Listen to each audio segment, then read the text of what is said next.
स्वागत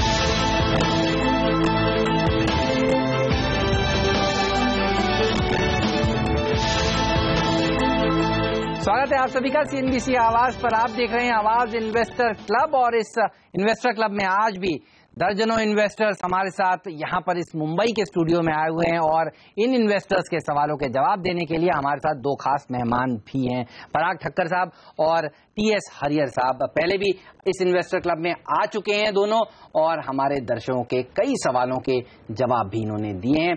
और आज सबसे पहला सवाल मैं ही पूछूंगा सर आप लोगों से। आपसे जानना चाहता हूं, जो हफ्ता था ये बहुत वॉलेटाइल हफ्ता था। हमने देखा करीब 13 निफ्टी की कंपनियों के नंबर्स आए और अगला हफ्ता तो इससे ज्यादा निफ्टी की कंपनियों के नंबर्स आने वाले हैं, 14-15 नंबर्स आएंगे।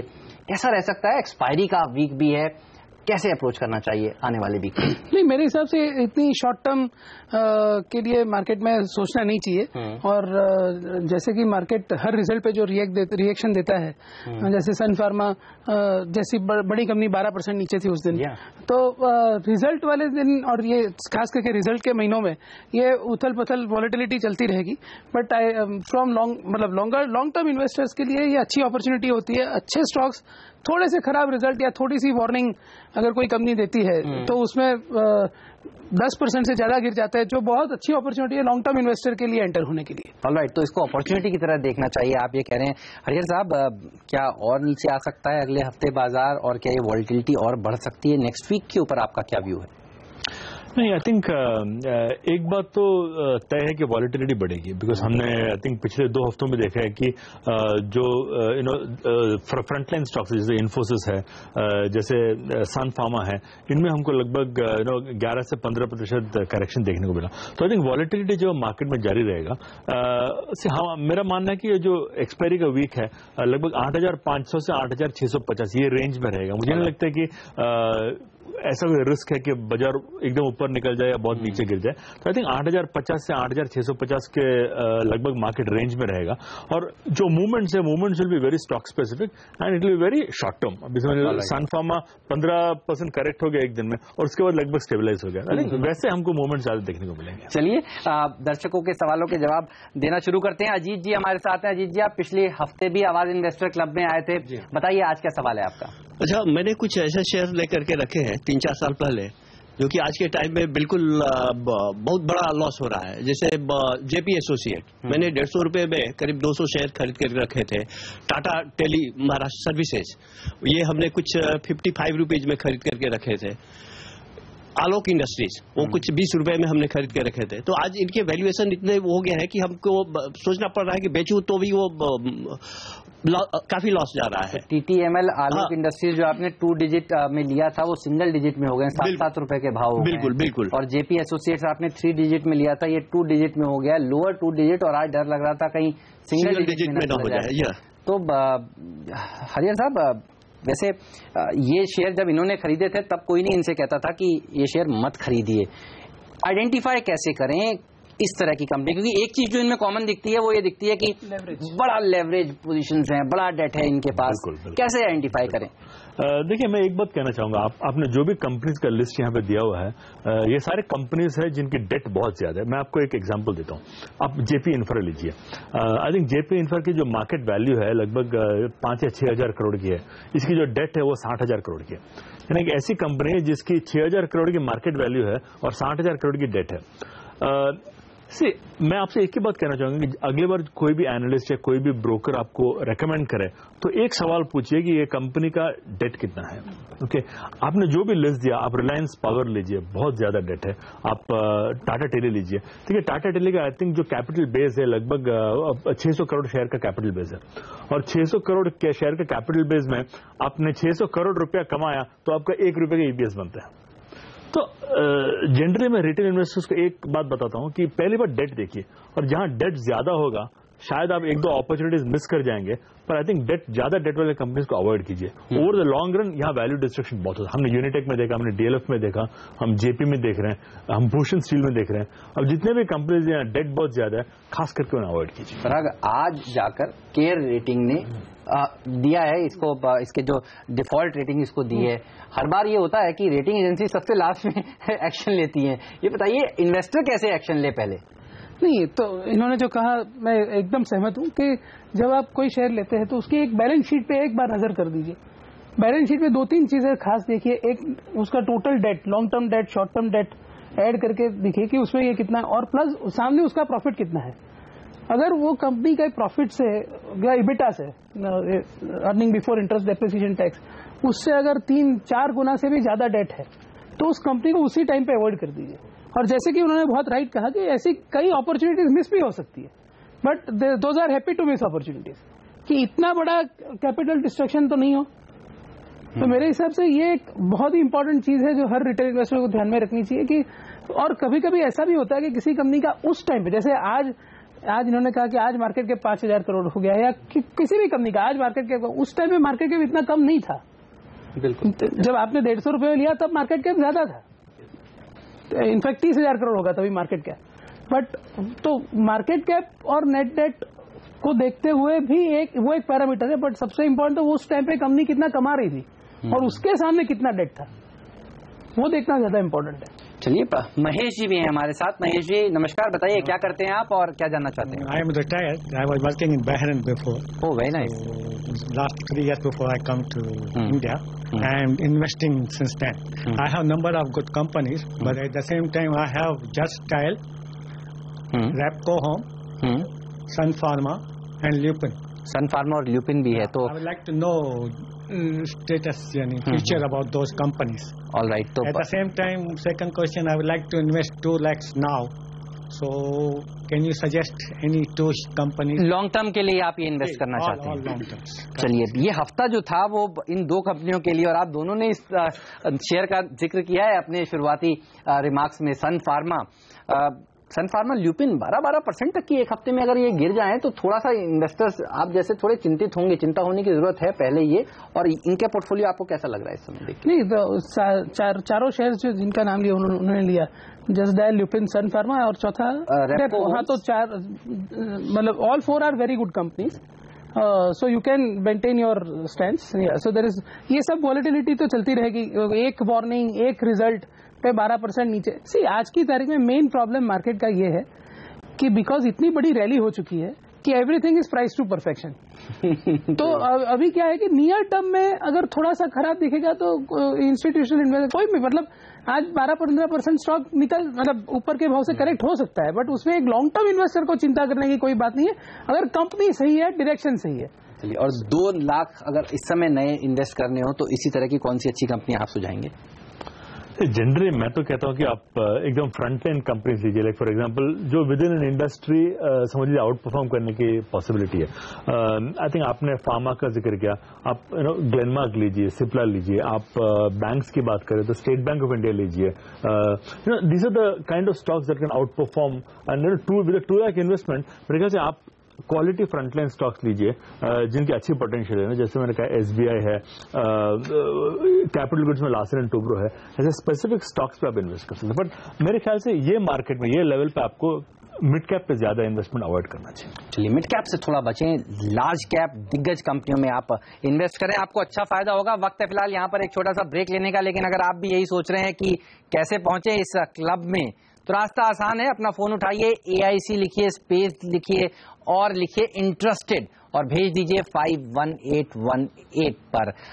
आप ये करिए, हम लेते हैं एक छोटा सा ब्रेक और फिर हाजिर होते हैं आपके सवालों के जवाब।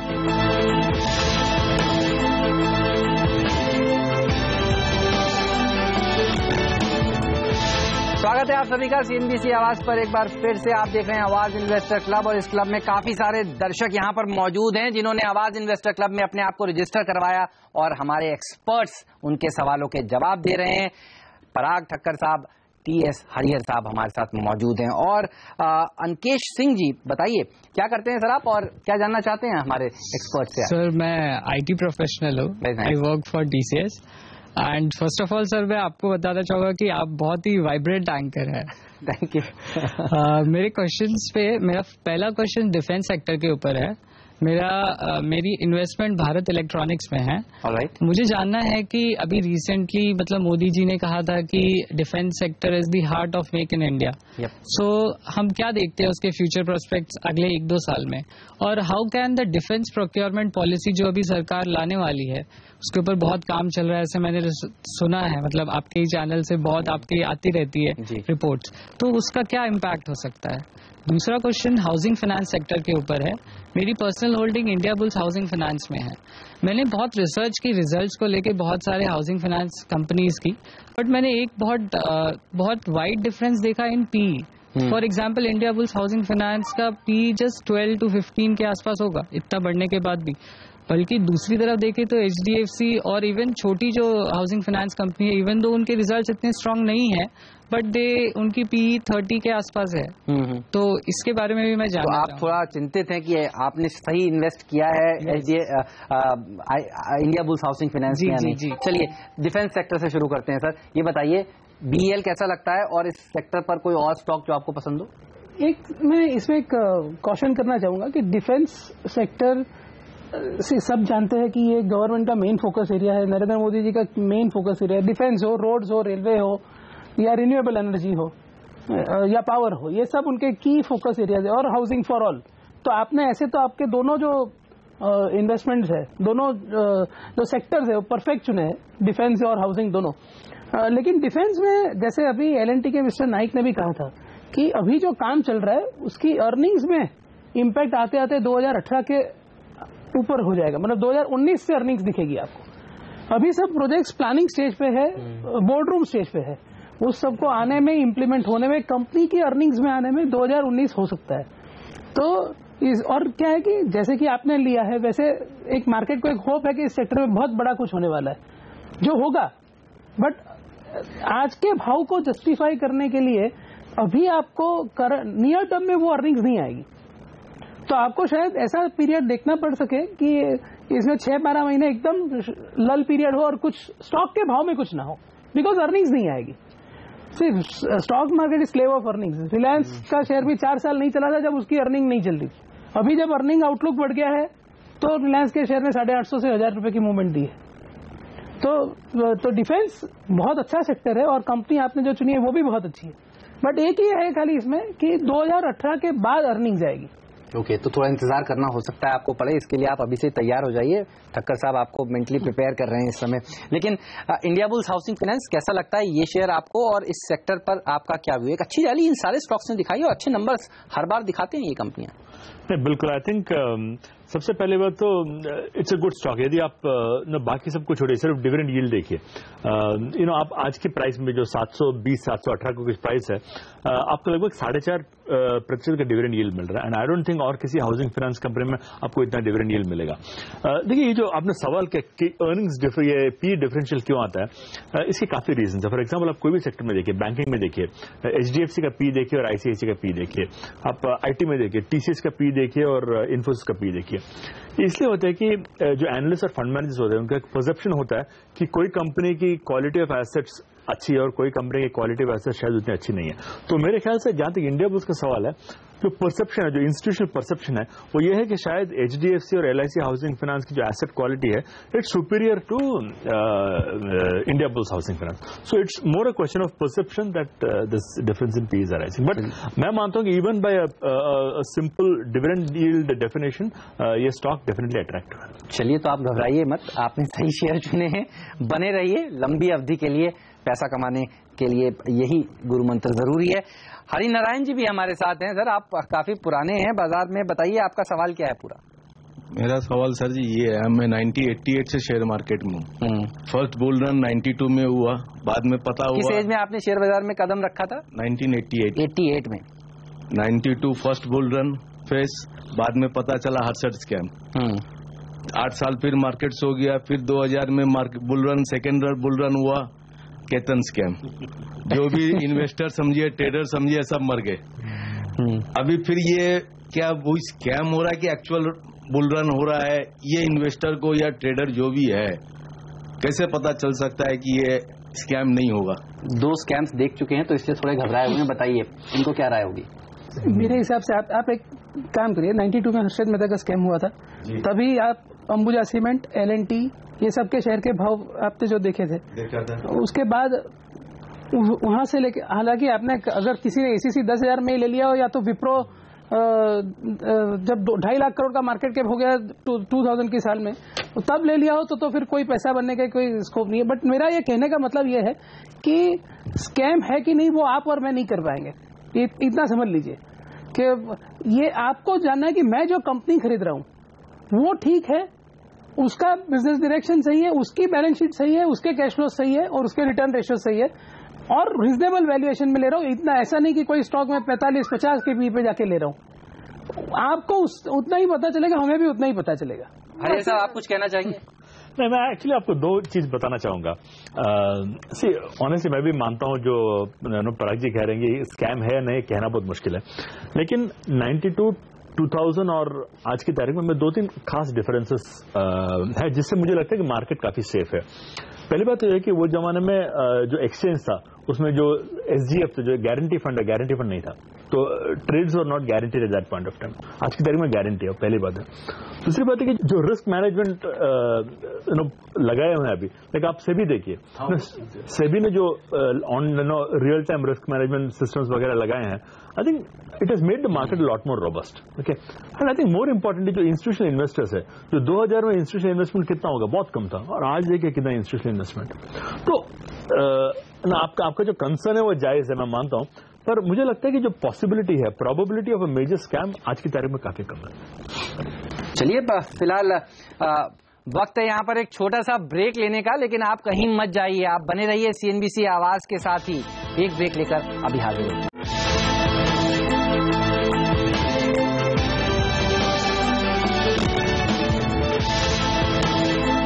स्वागत है आप सभी का CNBC आवाज पर। आप देख रहे हैं आवाज इन्वेस्टर क्लब, और इस इन्वेस्टर क्लब में काफी सारे इन्वेस्टर्स यहाँ पर मौजूद हैं और अपने सवालों के जवाब जानना चाहते हैं। हमारे साथ सुनील जी हैं।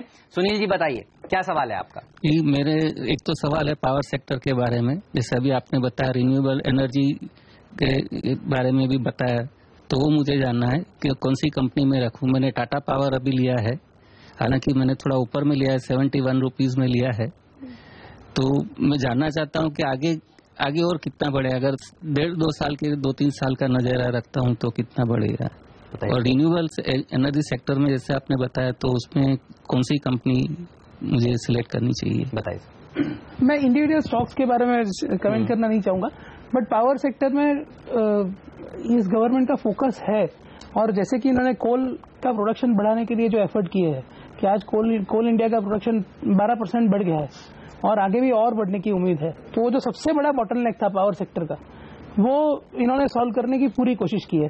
एक और जो मैं बोलूंगा, एक एस्पेक्ट जो बाकी रह गया है वो है स्टेट इलेक्ट्रिसिटी बोर्ड।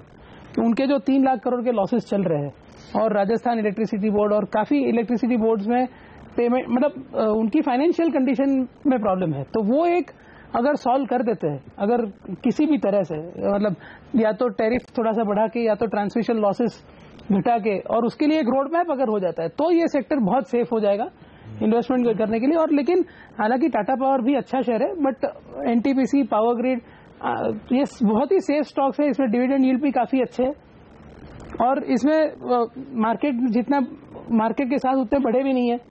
तो ये लॉन्ग टर्म इन्वेस्टर के लिए सेफ इन्वेस्टमेंट के हिसाब से ये शेयर ठीक है।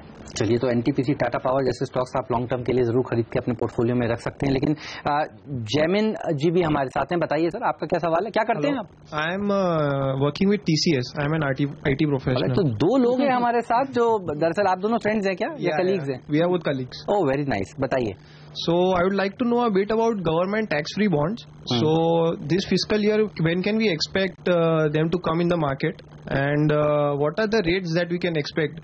Generally, it's about 50-60 BPS lesser than the government tax yield. Government bond yield. So, and is it the good time to lock in the rates now? Hariya sir? See, I will talk about the locking in of the rates now because we don't track bonds.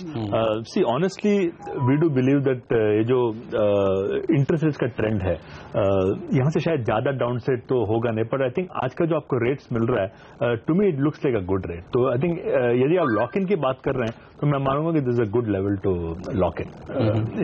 As far as the rates are concerned, but specific tax-free products तो हम लोग track नहीं करते. चलिए, एक और दर्शक हमारे साथ जुड़ चुके हैं यहाँ पर, अलकेश जी हैं। अलकेश जी बताइए, आप क्या करते हैं? सर, मैं सर्विस करता हूँ और फिलहाल स्टडी भी करता हूँ। ऑलराइट। तो मेरा क्वेश्चन ये है कि जब बार बार जब भी कोई टीवी चैनल पे आता है तो एडवाइजर ऐसा ही बोलते हैं कि लॉन्ग टर्म आप रखो, ठीक है।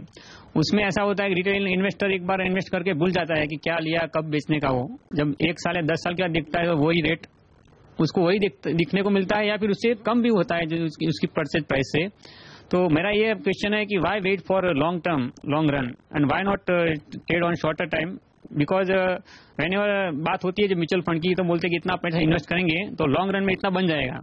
तो why wait for that particular year? समझो कि 30 साल में इतना पैसा बनता है, तो why not convert it from years to the trade transactions? It's very interesting question. मैं आपसे एक सवाल, काउंटर सवाल पूछता हूँ। समझ लीजिए आपने 100 में खरीदा एक स्टॉक, यस सर, और 15 दिन में वो 130 हो गया, आप क्या करेंगे? आप बेच देंगे ना? अगर लालच के तो बेच दूंगा, लालच रखा तो मैं तो मानता हूँ कि 100 में से 90 लोग बेच देंगे। Yes sir. तो ये जो लॉन्ग टर्म का जो आइडिया होता है वो तो सिर्फ एक व्यू होता है। एनालिस्ट क्या है, एक एनालिस्ट व्यू दे सकता है, ओके।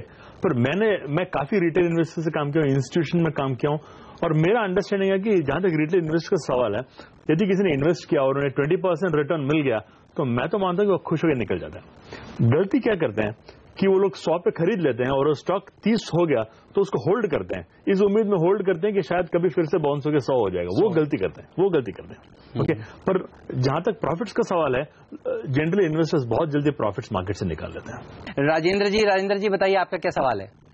मेरा सवाल ये पिछले सवाल से मिलता जुलता ही है। जैसे मान लो कि हम लोग बहुत ही अनप्रेडिक्टेड मार्केट में बैठे हुए हैं, बहुत सारे इवेंट्स हो रहे हैं, बहुत सारे चैनल्स क्या क्या न्यूज दे रहे हैं, एक्सपर्ट्स अपनी अपनी राय दे रहे हैं। दूसरे चैनल पे कोई एक्सपर्ट बोलता है कि ये स्टॉक नीचे जाएगा, वही स्टॉक के बारे में दूसरा कोई बोलता है कि नहीं होल्ड करिए, तो कंफ्यूजन आगे जा बहुत है। तो मेरा सवाल ये है कि मतलब ये नॉर्मल कॉमन मैन, ले मैन, या जो अभी मार्केट में एंटर होना चाहता है, वो किस तरह से रिएक्ट करे इस मार्केट सिचुएशन को, या कैसे ले और क्या करना चाहिए उसे? सिंपल है, अगर आप खुद एनालिसिस नहीं कर सकते हैं तो आप म्यूचुअल फंड्स में सिस्टमैटिक इन्वेस्टमेंट प्लान करिए, यही एक ऑप्शन है। उनका दिन रात यही काम है, वो पैशनेट होते हैं वो काम करने के लिए। आप उन पे अपना ये डिसीजन छोड़ दीजिए। और अगर आपको खुद को एनालिसिस करने का शौक है, जैसा कि इन्होंने बताया था, तो फिर आप खुद, और उसमें भी आप जैसे कि उन्होंने कहा कि अगर आप अपना खुद का पैसा डाल रहे हो तो ज्यादा करके लार्ज कैप्स में, जैसे कि आपको ही पता है कि एशियन पेंट्स, मारुति इतनी पुरानी कंपनी है, वो कोई उसमें इतना बड़ा प्रॉब्लम है। शायद अगर आपने आज 850 में लिया, कल 750 हो भी गया तो आपको पता है कि भाव आ जाएगा। ऐसे स्टॉक्स में जब मार्केट गिरता है तब थोड़ा इन्वेस्टमेंट कीजिए। और आज इस पूरे इस शो का अगर टेक अवे मैं ये निकालना चाहूं तो शायद यही होगा कि गिरते हुए बाजार में बेहतरीन कंपनियां आपको पिक करनी चाहिए लंबी अवधि के लिए। चलिए, फिलहाल इस नोट पर मैं आप दोनों का शुक्रिया करना चाहूंगा समय निकालने के लिए और आज इन्वेस्टर क्लब में आने के लिए, और आप सबका भी शुक्रिया आज हमारे इस शो में आने के लिए। वक्त है फिलहाल आपसे इजाजत लेने का, आप कहीं मत जाइए, बने रहिए CNBC आवाज के साथ। नमस्कार।